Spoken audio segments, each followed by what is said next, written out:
নমস্কাৰ জয়জয়তে সভাখিনি আমি আনুষ্ঠানিক সভা আৰম্ভ কৰিছোঁ। মাননীয় আমাৰ বিদ্যালয়ৰ অধ্যক্ষ মহোদয়, মাননীয় মোৰ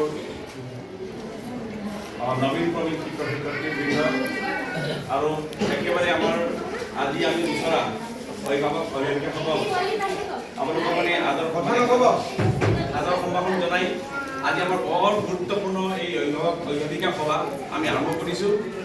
আৰু এই সভাৰ সম্পূৰ্ণ আপোনালোকে গুৰুত্ব সহকাৰে শুনি ল'ব, কথা নাপাতিব। যেতিয়া ছাৰে আপোনালোকক এটা ট্ৰেইনিঙৰ টাইপৰ এটা দিব, সন্মুখত আমাৰ বিভিন্ন অনুষ্ঠান আহি আছে, তাত মানে গুৰুত্বৰ কথা ক'ব ছাৰে। আপোনালোকে যেন মোবাইল চাইলেণ্ট কৰিব, মোবাইল অফ কৰিবলৈ নকওঁ, চাইলেণ্ট কৰিব, কথাখিনি ভালকৈ শুনি ল'ব আৰু যিটো কথা শুনিব সেইটো কিন্তু কামত ল'ব লাগিব। গতিকে এইটো চৰকাৰী অৰ্ডাৰ হয়। গতিকে আজিৰ এই সভাখন সুন্দৰ সভাখন আমাৰ সভাপতিৰ আসন অলম্বিত কৰিবৰ কাৰণে আমাৰ বিদ্যালয়ৰ মাননীয় অধ্যক্ষ মহোদয়ক অনুৰোধ জনাইছোঁ আৰু আপোনালোকক সকলোৰে সহযোগিতা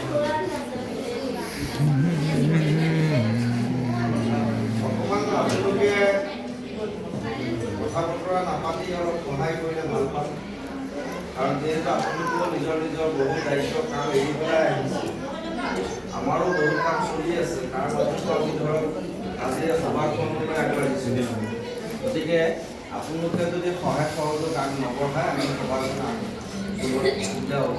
গতিকে মই আমাৰ ছাত্ৰ ছাত্ৰী, শিক্ষক, অভিভাৱক এই গোটেই বিভাগটো চোৱা চিতাৰ কাৰণে আমাৰ যিগৰাকী দায়িত্বপ্ৰাপ্ত শিক্ষক আছে সভাদেৱ, তেখেতে বৰ নিষ্ঠা, বৰ চিনচিয়াৰলি তেখেতে এই বিভাগটো চোৱা তেখেতৰ অনুসৰণে মই আজি এই অভিভাৱক সভাখনৰ সভাপতি আসন গ্ৰহণ কৰিছোঁ। আছে আমাৰ ইয়াৰ পিছত উদ্দেশ্য ব্যাখ্যা, তাৰপিছত কাৰ্যসূচীত আছে ছাত্ৰ ছাত্ৰীসকলৰ নিয়মীয়া উপস্থিতি আৰু শৈক্ষিক অগ্ৰগতি সন্দৰ্ভত শিক্ষক শিক্ষয়িত্ৰীবিলাক প্ৰতিষ্ঠানমূলক বক্তব্য, তাৰপিছত আছে গুণোৎসৱ সম্পৰ্কত ছাত্ৰ ছাত্ৰীসকলৰ 100% উপস্থিতি নিশ্চিত কৰাৰ ক্ষেত্ৰত অভিভাৱকসকলৰ কৰ্তব্যৰ ওপৰত আলোচনা, অভিভাৱকৰ শিক্ষক শিক্ষয়িত্ৰীৰ মত বিনিময়, সভাপতি বক্তব্য আৰু মন্তব্য, প্ৰমাণ মহোদয়। এই কাৰ্যসূচীৰে আমি সভাৰ কাম আৰম্ভ কৰিব ওলাইছোঁ। আৰু এতিয়া মই আমাৰ আহ্বায়ক আৰু সভাদেৱক সভাৰ কাৰ্যসূচী অৰ্থাৎ উদ্দেশ্য ব্যাখ্যা ক'বলৈ অনুৰোধ জনাইছোঁ। নমস্কাৰ। মাননীয় আজিৰ অভিভাৱক শিক্ষক শিক্ষয়িত্ৰীসকলৰ আমাৰ এই সভাখনৰ সন্মানীয় সভাপতি মহোদয় তথা আমাৰ বিদ্যালয়ৰ অধ্যক্ষ মহোদয় আৰু বিদ্যালয়ৰ মূল শ্ৰদ্ধাৰ সহকৰ্মী শিক্ষক শিক্ষয়িত্ৰীবৃন্দ আৰু অত্যন্ত আদৰৰ আৰু যাক লৈ আমি বিদ্যালয়খনৰ সফলতাৰ কামনা কৰোঁ এনে অভিভাৱক অভিভাৱকসকল আপোনালোকক সকলোকে আৰম্ভণিতেই আদৰণি আৰু সম্ভাষণ জনাইছোঁ। আৰু এইখন আজি বহুত ডাঙৰ সমাৱৰ্তন, এখন বহুত ডাঙৰ সমাৱৰ্তন। এই সভাখনত আপোনাৰ বহুত গুৰুত্বপূৰ্ণ বিষয় আলোচনা হ'ব। আলোচনাৰ এই সভাখনৰ উদ্দেশ্য মানে মূলতেই আছে আমি আমাৰ ছাত্ৰ ছাত্ৰীসকলক যে তেওঁলোকৰ এক নম্বৰ কথা উপস্থিতি, তেওঁলোকৰ আচৰণ, তেওঁলোকৰ শৈক্ষিক অগ্ৰগতি, তেওঁলোকৰ আৰু আহি থকা বৰ্তমান চৰকাৰী দিয়া ডাঙৰ পৰীক্ষা গুণৰ উৎসৱ, এই গুণৰ উৎসৱত আমাৰ অভিভাৱক অভিভাৱিকাসকলকো লাগিব আৰু ছাত্ৰ ছাত্ৰী 100% উপস্থিতি হ'ব লাগিব। আৰু লগতে আহি থকা আমাৰ একেবাৰে বিদ্যালয়ৰ শেষ মূল্যায়ন আহি আছে, একেবাৰে মানে যিটো নেকি আমাৰ চূড়ান্ত যিটো মূল্যায়ন আহি আছে, যিটো আমাৰ হেৰি হ'ব, আৰু তাত ভাল ফলাফল দেখুৱাবৰ কাৰণে আৰু গুণোৎসৱত যদি কিবা কাৰণত ছাত্ৰ ছাত্ৰী যদি অনুপস্থিত থাকে তেতিয়াহ'লে আমাৰ চৰকাৰীভাৱে ব্যৱস্থা আছে। গতিকে সেই ব্যৱস্থা যাতে আমাৰ পৰা আহিব নালাগে, আমি সেইকাৰণে আপোনালোকক মানে কি কৰিছোঁ, আহ্বান কৰিছোঁ। আজি সময় খুব কম আৰু আমাৰ তাৰমানে আমি আজি চাওক এইখিনি সময়ত আপোনালোকৰ ছাত্ৰ ছাত্ৰী আমাৰ শ্ৰেণী কোঠা আমি শিক্ষাদান, সেই শিক্ষাদানটো আমি তাৰমানে মানে কৰাই আজি আমি শিক্ষকসকলক ইয়াত লৈ আপোনালোকৰ লগত লৈ আজি আমি ভাৱ বিনিময় কৰিম। আমাৰ ক'ত আছে, ক'ত আমাৰ মানে ৰৈ গৈছে গেপ, ক'ত আমি পৰা নাই। গতিকে এই কথাখিনি আমি আজি তাৰমানে আলোচনা কৰিব লাগিব। আৰু সৰ্বোপৰি কথা কৈছোঁ, আপোনালোকৰ যদি হেৰি নকৰে, দায়িত্ব নলয়, তেতিয়াহ'লে ছাত্ৰ বা ছাত্ৰীৰ আমিতো শিক্ষক শিক্ষয়িত্ৰীসকল আমি শিকাওঁ, কিন্তু আপোনালোকে যদি আপোনালোকৰ ফালৰ পৰা যদি গুৰুত্ব নলয়, যদি দায়িত্ব গ্ৰহণ নকৰে 100% আৰু তাৰ উপস্থিতি 100% নকৰায়, তেতিয়াহ'লে আহি থকা দিনত ছাত্ৰ হেৰি নহ'ব, প্ৰমোচন নহ'ব পাৰে আৰু বিদ্যালয়ৰ গ্ৰেডো বেয়া হ'ব পাৰে। বহুত কথা ইয়াত নিৰ্ভৰ কৰি আছে আপোনালোকৰ উপস্থিতি। গতিকে আজি আমাৰ সভাৰ ব্যাখ্যা আলোচনাত চাই বহুত কথাই ক'ব। ব্যাখ্যাখিনি আজি ইমানতে মই সামৰিছোঁ। ধন্যবাদ।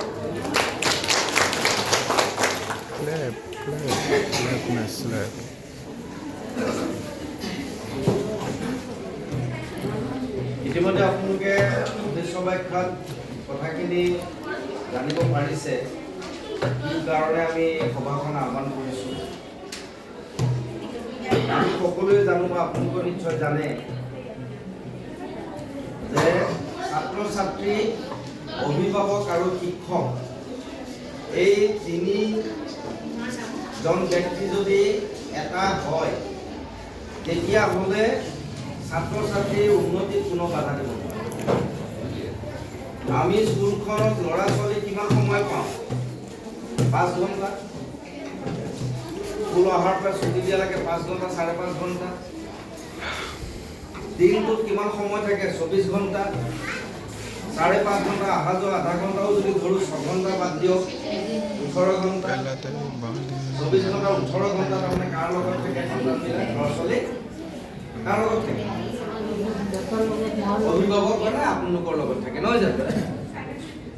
যদি এজন শিশু, ছাত্ৰ ছাত্ৰী যে নহওক শিশু, এই শিশুসকলৰ শিশুসুলভ মনটোক আমি বুজিব লাগে।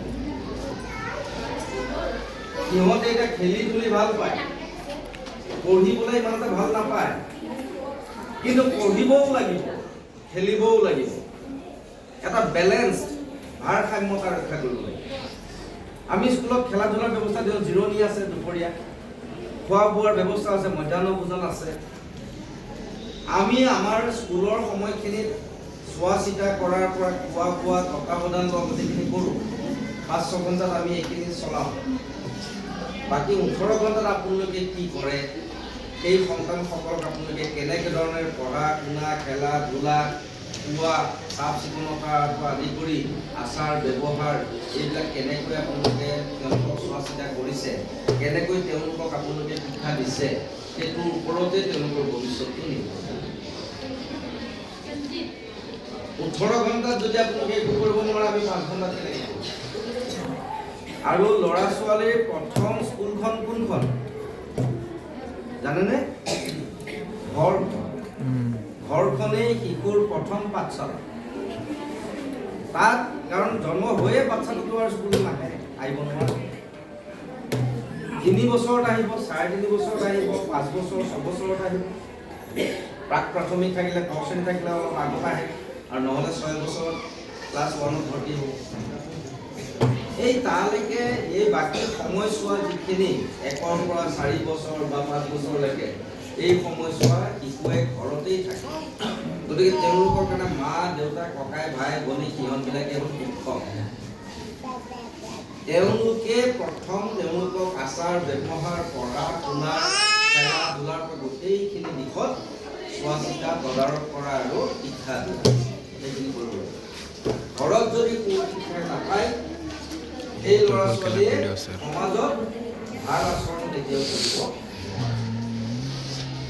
এতিয়া আমি বহু ক্ষেত্ৰত সমস্যাত পৰিছোঁ। সেইটো হ'ল কেনেকুৱা? ক্লাছ উদাহৰণস্বৰূপে আমি 8ত, এই যোৱা 3-4 দিন আগত ক্লাছ 8ত ল'ৰা ছোৱালী ইমানেই তাৰমানে তেওঁলোকৰ কেছ কিছুমান আমাৰ ওচৰলৈ, বিচাৰ কিছুমান আহে, অভিযোগ কিছুমান আহে। লগৰ কাৰোবাক কোবালে, সিদিনাখন ছোৱালীয়ে যদি শিল মাৰি দিলে পিছৰ ফালে, চকুত কিবা নদী মাৰি দিলে, চকু ৰঙা পৰি গ'ল। আৰু আমাৰ চাওক, মোটামুটি এইখন স্কুলত 1600 ল'ৰা ছোৱালী আছে, 1ৰ পৰা 20 লৈকে। এই 1600 ল'ৰা ছোৱালী আমাৰ শিক্ষক কিমানজন আছে? 38জন, চব মিলাই পেলাই শিক্ষক আছে। তাৰ মাজত দুই এজন ছুটীত থাকে, ধৰক ঘৰে 35-40জন শিক্ষক থাকে। এইকেইজনে 1500 ল'ৰা-ছোৱালী 1400 ল'ৰা-ছোৱালী পদাৰ পৰা সম্ভৱ হয় জানো? হ'ব জানো? নিশ্চয় নহয়। গতিকে আমাক সহায় কৰিব লাগে। সহায়টো কেনেকুৱা যে তেওঁলোকৰ নৈতিক চৰিত্ৰ গঠনৰ ক্ষেত্ৰত প্ৰথমতেই দায়িত্ব থাকিব শিক্ষক অভিভাৱকসকলৰ।